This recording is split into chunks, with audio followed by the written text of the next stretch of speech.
నమస్తే ఫ్రెండ్స్, నేను మీ ఫ్రెండ్ సుఫియన్, చేతులు ముడుచుకున్న వ్యక్తి. ఈ రోజు వీడియో చాలా ఇంపార్టెంట్ అప్డేట్ గురించి. మీరు పోస్టల్ జీడీఎస్ కోసం అప్లై చేసి ఒక స్టోను మెరిట్ లిస్ట్ కోసం రోజూ ఎదురు చూస్తున్నారా? అయితే ఈ వీడియో మీకోసమే. చివరి వరకు తప్పకుండా చూడండి. ఎందుకంటే ఈ వీడియోలో నేను చెప్పబోయే సమాచారం మీ సెలెక్షన్ మీద డైరెక్ట్గా ప్రభావం చూపొచ్చు.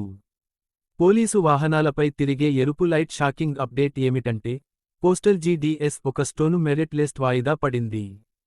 చాలా మంది క్యాండిడేట్స్ ఇప్పటికే రిజల్ట్ వస్తుందని ఎక్స్పెక్ట్ చేసి రెడీగా ఉన్నారు.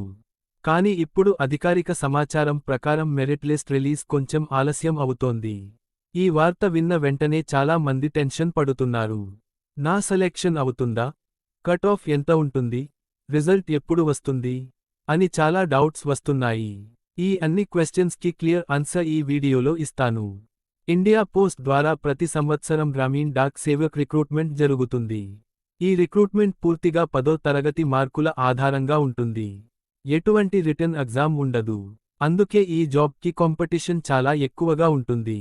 ఈసారి కూడా లక్షల మంది అప్లై చేశారు. అప్లికేషన్స్ ఎక్కువగా రావడం, కొన్ని రాష్ట్రాల్లో డాక్యుమెంట్ వెరిఫికేషన్ ప్రాసెస్ పూర్తి కాకపోవడం, టెక్నికల్ వెరిఫికేషన్ డిలే వంటి కారణాల వల్ల ఒక స్టోను మెరిట్ లిస్ట్ విడుదల వాయిదా పడినట్లు సమాచారం. ఇప్పుడు ముఖ్యమైన విషయానికి, కొత్త రిజల్ట్ ఎప్పుడు వస్తుంది? ప్రస్తుతం ఎగ్జాక్ట్ అఫీషియల్ డేట్ అనౌన్స్ చేయలేదు. కానీ గత సంవత్సరాల ప్యాటర్న్ చూస్తే సాధారణంగా అప్లికేషన్ క్లోజ్ అయిన 4 నుంచి 6 వారాల్లో మెరిట్ లిస్ట్ విడుదల అవుతుంది. కాబట్టి వచ్చే 2 నుంచి 3 వారాల్లో రిజల్ట్ వచ్చే అవకాశం ఉంది. అందుకే డైలీ అఫీషియల్ వెబ్సైట్ చెక్ చేస్తూ ఉండండి. Fake news, WhatsApp forwards, YouTube rumours నమ్మకండి. ఇప్పుడు అందరికీ బిగ్గెస్ట్ డౌట్, కట్ ఆఫ్ ఎంత ఉంటుంది? ఈసారి కాంపిటీషన్ ఎక్కువగా ఉన్నందున కట్ ఆఫ్ కూడా హైగా ఉండే అవకాశం ఉంది.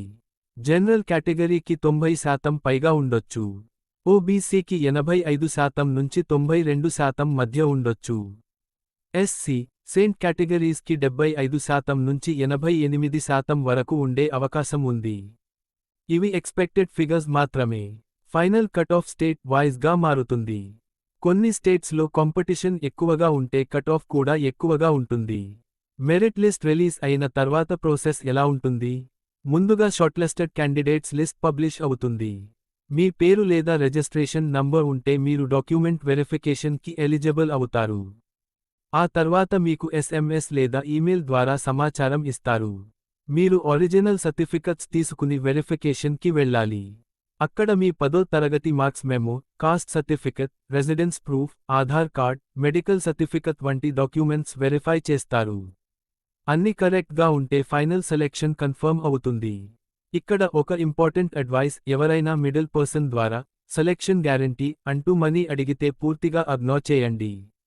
ఇండియా పోస్ట్ రిక్రూట్మెంట్ పూర్తిగా మెరిట్ ఆధారంగా జరుగుతుంది. ఎటువంటి బ్రైబ్ లేదా రికమెండేషన్ పనిచేయదు. మీ హార్డ్ వర్క్ మరియు 10వ తరగతి మార్కులే మీ సెలెక్షన్ నిర్ణయిస్తాయి. సెలెక్షన్ కాకపోతే ఏమి చేయాలి? చాలా మంది ఒకసారి సెలెక్షన్ రాకపోతే డిమోటివేట్ అవుతున్నారు. కానీ రిమెంబర్, ఇది ప్రతి సంవత్సరం వచ్చే నోటిఫికేషన్. మీ పర్సెంటేజ్ కొంచెం తక్కువగా ఉంటే నెక్స్ట్ నోటిఫికేషన్ కోసం వెయిట్ చేయండి. మరో జాబ్ నోటిఫికేషన్స్ కూడా అప్లై చేయండి. Central government jobs, state government jobs చాలా ఆపర్చునిటీస్ ఉన్నాయి. పేషెన్స్ మరియు కన్సిస్టెన్సీ చాలా ముఖ్యం. ఇప్పుడు నేను మీకు ఒక స్మాల్ సజెషన్ ఇస్తాను. రిజల్ట్ వచ్చే వరకు టెన్షన్ పడకండి. మీ డాక్యుమెంట్స్ రేయాద్గా పెట్టుకోండి. ఫోన్ నంబర్ యాక్టివ్గా ఉంచండి. ఈమెయిల్ రెగ్యులర్లీ చెక్ చేయండి. అఫీషియల్ వెబ్సైట్ మాత్రమే ఫాలో అవ్వండి. అంతే చేస్తే మీరు సేఫ్గా ఉంటారు. ఫ్రెండ్స్, ఈ వీడియో మీకు యూస్ఫుల్ అనిపిస్తే తప్పకుండా లైక్ చేయండి. మీ పర్సెంటేజ్ ఎంత ఉందో కమెంట్స్లో చెప్పండి. మీ డౌట్ ఉంటే అడగండి, నేను రిప్లై చేస్తాను. Latest job updates, postal GDS updates, central government job news కోసం మా ఛానల్ సబ్స్క్రైబ్ చేయండి మరియు బెల్ ఐకాన్ ప్రెస్ చేయండి. మీ సపోర్ట్ ఉంటేనే మన ఛానల్ గ్రో అవుతుంది మరియు ఇలాంటి ఫాస్ట్ అప్డేట్స్ మీకు అందిస్తాను. మళ్ళీ కలుద్దాం మరో important అప్డేట్తో. Until then, stay positive, stay focused. Thank you for watching.